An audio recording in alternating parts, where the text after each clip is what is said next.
ये उल्लेख आता है। जगनिक ने अपने पुस्तक में इसका फिर वर्णन किया।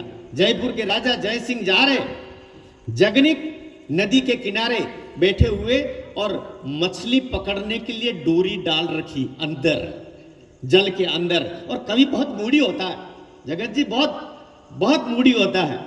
ओ राजा साहब होंगे तुम राजा साहब? वो राजा साहब आए, कवि को छेड़ने का मन हुआ। बोले कवि जी क्या कर रहे हो? बोले देख नहीं रहे हो क्या कर रहा हूँ? कवि का अपना मूड, देख नहीं रहे हो राजा जी क्या कर रहा हूँ? राजा को अच्छा ढंग से जवाब नहीं दे रहा। रस्सी डोरी को फेंक रखा जल के अंदर मछली पकड़ने के लिए। आप जानते हैं आगे क्या उसमें बांध के रखते हैं जिससे मछली पकड़ में आती है। राजा को सूझी, अच्छा ये बताओ जरा जगनिक जी, कवि जी, कि इसमें से क्या निकलेगा? जल में से क्या निकलेगा रस्सी के साथ?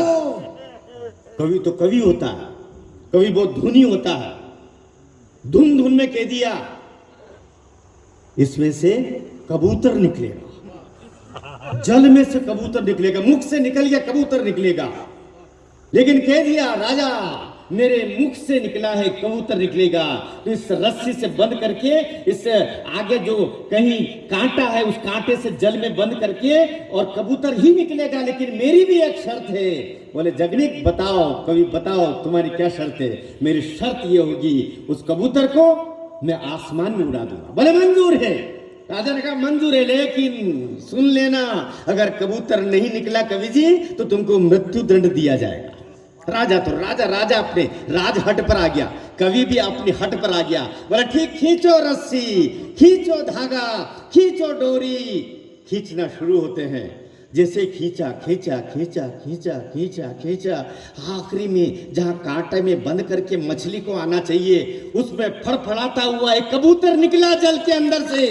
कबूतर निकला, कबूतर को अपने दोनों हथेलियों में लेता है वह कवि जगनिक और आसमान में उड़ा देता है। राजा अपनी पालकी से उतरता है और जगनिक के पांवों में पड़ जाता है। ये कवि का सम्मान है। तालियां उठाइए इस बात पर। यह बात से स्मरण खत्म नहीं होता है।